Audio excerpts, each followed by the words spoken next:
हाय बच्चों, तो स्वागत है physics academy by DP sir में।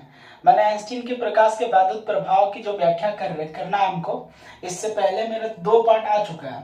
तो 2 पार्ट में मैं बता चुका हूँ कि प्रकाश का वैद्युत प्रभाव क्या होता है, तरंगदैर्घ्य क्या होता है, देहली आवृत्ति क्या होती है, कार्य फलन क्या होता है, ये सारी चीजें मैं बता चुका हूँ। आज हम लोग को एक टॉपिक पढ़ना है, आइंस्टीन का प्रकाश वैद्युत समीकरण। बोर्ड के एग्जाम के दृष्टि से आइंस्टीन के प्रकाश वैद्युत समीकरण जो है बहुत ही ज्यादा इंपॉर्टेंट है। मतलब कि एकदम इसको वेरी वेरी इंपॉर्टेंट मानकर चलेंगे कि लगभग बोर्ड के एग्जाम में जो है ये आएगा ही आएगा। ठीक है, ये फिक्स है। तो आइंस्टीन के प्रकाश वैद्युत समीकरण की हम लोग व्याख्या करेंगे। आइंस्टीन जो है के सिद्धांत को लेकर अपने प्रकाश वैद्युत समीकरण की व्याख्या किए। तो आइंस्टीन के प्रकाश वैद्युत समीकरण में आइंस्टीन ने सन 1905 ईस्वी में प्लांक के क्वांटम सिद्धांत से अपनी थ्योरी की व्याख्या की थी। आइंस्टीन ने यह बताया था कि जब भी जो है प्रकाश किरण सूर्य से चलती है तो ये छोटे छोटे बंडल और पैकेट के रूप में चलती है, जिन्हें इन्होंने क्या बोला था, फोटॉन नाम दिया था। ठीक है, तो प्रकाश छोटे छोटे बंडल और पैकेट के रूप में चलती है, जिन्हें क्या बोलते हैं, फोटॉन। किस सिद्धांत से इन्होंने किया था, प्लांक के क्वांटम सिद्धांत से। ठीक है, तो हम लिख सकते हैं प्लांक के क्वांटम सिद्धांत से। ठीक है, प्लांक के क्वांटम सिद्धांत से बताया गया था कि जो प्रकाश है ये छोटे छोटे बंडल और पैकेट के रूप में चलते हैं, जिन्हें हम क्या बोलते हैं, फोटॉन बोलते हैं। ठीक है, तो प्रकाश छोटे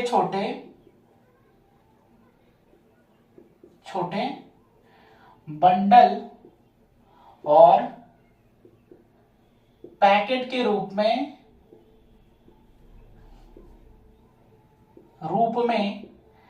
गति करती है, चलती है, लिख देते हैं, चलती है, जिन्हें फोटॉन कहते हैं। ठीक है, फोटॉन एक तरह का छोटा सा बंडल और पैकेट है जो लाइट के रूप में है। छोटे छोटे बंडल और पैकेट के रूप में चलते हैं, जिन्हें हम क्या बोलते हैं, फोटॉन बोलते हैं। ठीक है, फोटॉन की अपनी खुद की ऊर्जा होती है E बराबर h न्यू। ठीक है, फोटॉन की ऊर्जा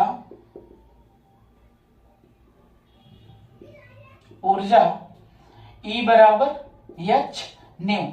h को बोलते हैं, ये हमारा प्लांक नियतांक है।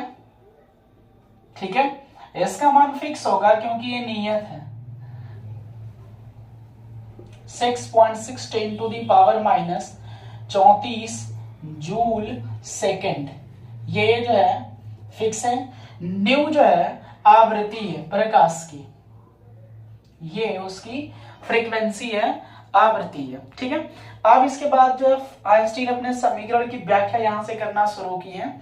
आइंस्टीन ने बताया था कि जब भी कोई फोटॉन किसी धातु के पृष्ठ पर पड़ता है, क्या पड़ेगा, कोई फोटॉन, इसको हम लोग क्या लिख लेते हैं, ये हमारा फोटॉन है। ठीक है, तो जब कोई फोटॉन किसी धातु के पृष्ठ पर पड़ता है तो वह अपनी संपूर्ण ऊर्जा धातु के किसी एक इलेक्ट्रॉन को दे देता है। ठीक है, जब भी कोई फोटॉन किसी धातु के पृष्ठ पर पड़ता है तो वह अपनी संपूर्ण ऊर्जा धातु के किसी एक इलेक्ट्रॉन को दे देता है और स्वयं का अस्तित्व समाप्त कर देता है। ठीक है, जब स्वयं का अस्तित्व समाप्त कर देता है तो वह इलेक्ट्रॉन इस ऊर्जा को ग्रहण करने के बाद कुछ ऊर्जा उत्सर्जित होने में व्यय हो जाती है और शेष जो बची हुई ऊर्जा होती है वह इलेक्ट्रॉन को गतिज ऊर्जा के रूप में प्राप्त हो जाती है। ठीक है, फिर से सुन लेंगे कि जब कोई फोटॉन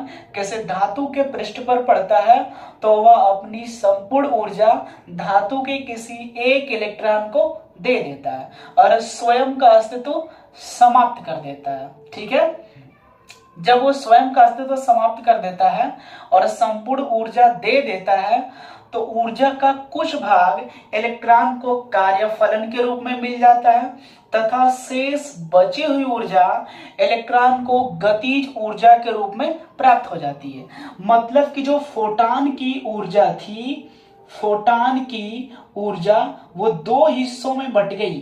E बराबर जो h न्यू था, ये दो हिस्सों में बटी है, एक कार्यफलन के रूप में और दूसरा काइनेटिक एनर्जी, इसको बोलते हैं गतिज ऊर्जा के रूप में। ठीक है, काइनेटिक एनर्जी और कार्य फलन के रूप में फोटॉन की ऊर्जा बढ़ गई है। कौन लिया है? इलेक्ट्रॉन लिया है। इसके बाद देखेंगे आइंस्टीन ने यहीं पर रुके हुए नहीं थे, उन्होंने और एक्सप्लेन किया था।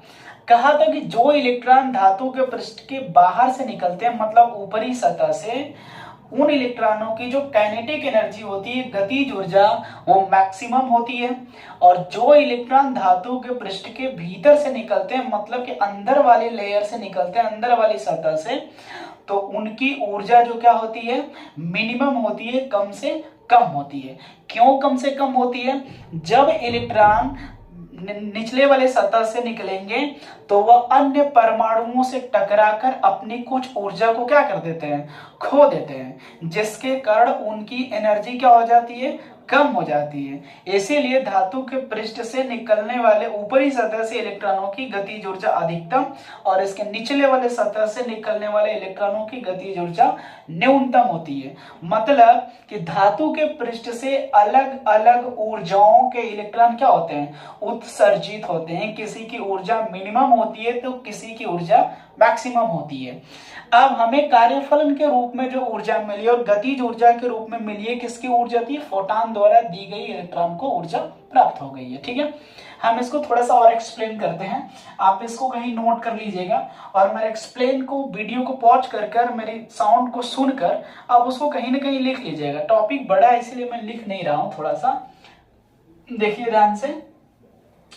फोटॉन की ऊर्जा दो हिस्सों में बट गई, एक कार्यफलन के रूप में, फोटॉन की ऊर्जा दो हिस्सों में बट गई है, कार्यफलन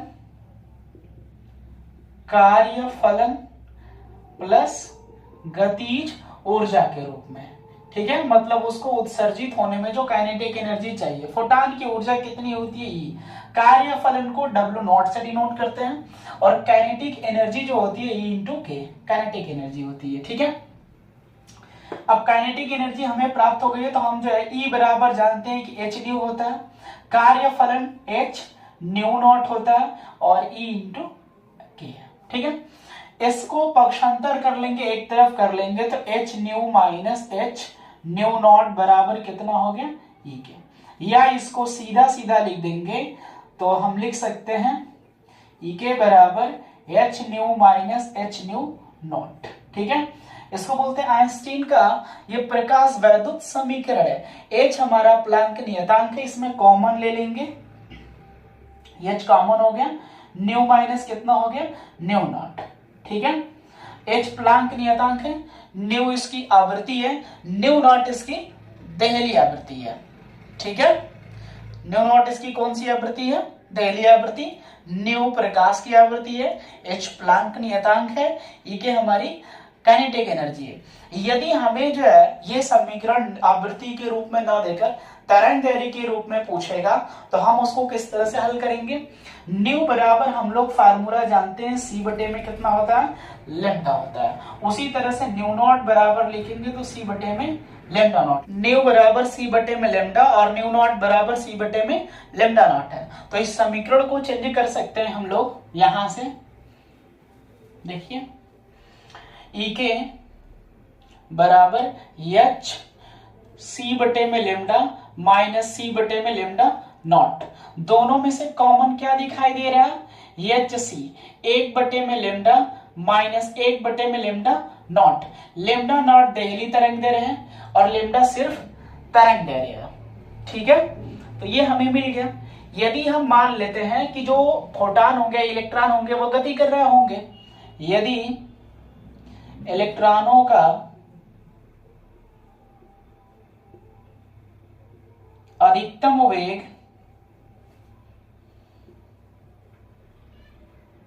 मतलब भी मैक्सिमम